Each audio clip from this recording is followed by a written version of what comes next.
President Duterte, meantime, meeting the leader of the Catholic bishops in Malacanang this afternoon. This is the first time the President and Catholic Bishops Conference of the Philippines President, Romulo Valles, sat down for talks following Mr. Duterte's tirades against the Church and his controversial remarks about God. Our senior correspondent, Ina Long, is following this event. Ina, what happened at that meeting? Well, Pia, the meeting started at 4 this afternoon and lasted for just about half an hour. Presidential spokesperson Harry Roque said the meeting was supposed to be closed door, one-on-one only between President Duterte and Cbcp President Archbishop Romulo Valles. But the pictures we received show that Special Assistant to the President, Bongo, was there as well. Now, it looked like a cordial, friendly meeting with President Duterte and Valles, seen smiling and shaking hands in the photos.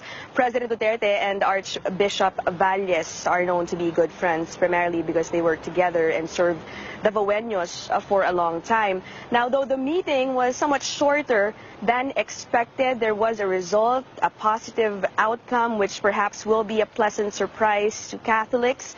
Presidential spokesman Roque said President Duterte, and I quote, agreed to a moratorium on statements about the Church. This means no more tirades against God and the Catholic Church, language which caused a rift between him and Catholics. Now, we can recall, though, that the President did say something similar a couple of weeks ago, but he didn't actually keep his word on that. Now, it remains to be seen if he's going to keep his word this time around. Now, what's next after their meeting earlier? Roque says it's now the turn of the Malacanang committee formed by the President to dialogue with the CBCP to meet with their counterparts next.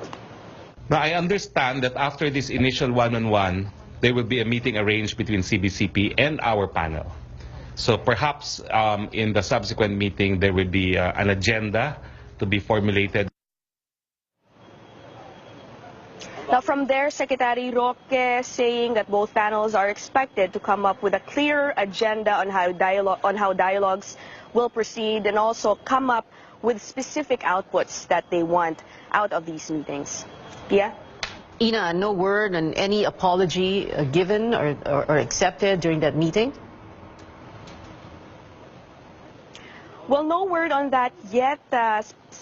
Presidential spokesman Harry Roque only gave us that statement so far because after that meeting, the President had an event, the turnover of the Consultative Committee's draft constitution to the President, and after that, he's heading off to a cabinet meeting. So we do expect more details from the spokesman regarding that. But if we recall, President Duterte himself was asked if he was going to apologize for his tirades against the Church a few weeks ago, and he did say that never in a million years will he do that. But of course, we don't know if he might have changed his mind in his meeting with his good friend Archbishop Valles earlier. So, Ina, you mentioned that other event because it was like a busy afternoon, like you said, like we said earlier in Malacanang, that meeting that the President had with the Consultative Committee that had turned over the draft constitution to the President. It's the first time he's getting a copy of that report. Can you tell us more about that?